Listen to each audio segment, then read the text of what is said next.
परियों का ममनुआ जंगल। एक दूर पहाड़ के दामन में एक गांव था, जहां रात के बाद कोई भी जंगल का रुख नहीं करता था। गांव के बुजुर्ग कहते थे कि इस जंगल में परियां रहती हैं, न आम परियां बल्कि वो जो इंसानों की तकदीर बदल देती है। आयशा इसी गांव की एक गरीब मगर बहादुर लड़की थी। इसकी मां शदीद बीमार थी और गांव का कोई हकीम इलाज से आजिज आ चुका था। एक रात आयशा ने अपनी मां के होंठों से सुना, ममनुआ जंगल में शिफा की परी। ये सुनकर आयशा का दिल कांप उठा, मगर मां की जान बचाने के लिए इसने खतरा मोल लेने का फैसला कर लिया। चांदनी रात थी। जंगल में दाखिल होते ही हवा में अजीब सरगोशियां गूंजने लगें। दरख्त हल रहे थे जैसे कोई पोशीदा ताकत हरकत में हो। अचानक आयशा के सामने एक नूरानी रोशनी जाहिर हुई और इस रोशनी में से एक खूबसूरत परी नमूदार हुई, जिसकी आंखें चमकते सितारों जैसी थीं। इंसान लड़की, तुम यहां क्यों आई हो?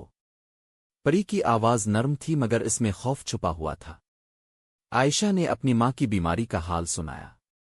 परी खामोश हो गई, फिर बोली, मैं तुम्हारी मदद कर सकती हूं, मगर हर मदद की एक कीमत होती है। आयशा ने बना सोचे कहा, जो भी कीमत हो मुझे कबूल है। परी मुस्कुराई मगर वो मुस्कुराहट पुरअसरार थी। इसने आयशा को एक शफाफ शीशी दी। ये अमृत है, मगर याद रखो सच्चाई का इम्तिहान बाकी है। जैसे ही आयशा ने शीशी थामी, जमीन लरजने लगी। जंगल का हसन अचानक खौफ में बदल गया। दरख्त साए बन गए और एक दिव्यकल साया उनकी तरफ बढ़ने लगा। ये क्या है? आयशा चीखी। परी ने कहा, ये तुम्हारे दिल का खौफ है। अगर तुम सच्ची हो तो ये तुम्हें नुकसान नहीं पहुंचा सकता। आयशा ने आंखें बंद करके अपनी मां का तसव्वुर किया।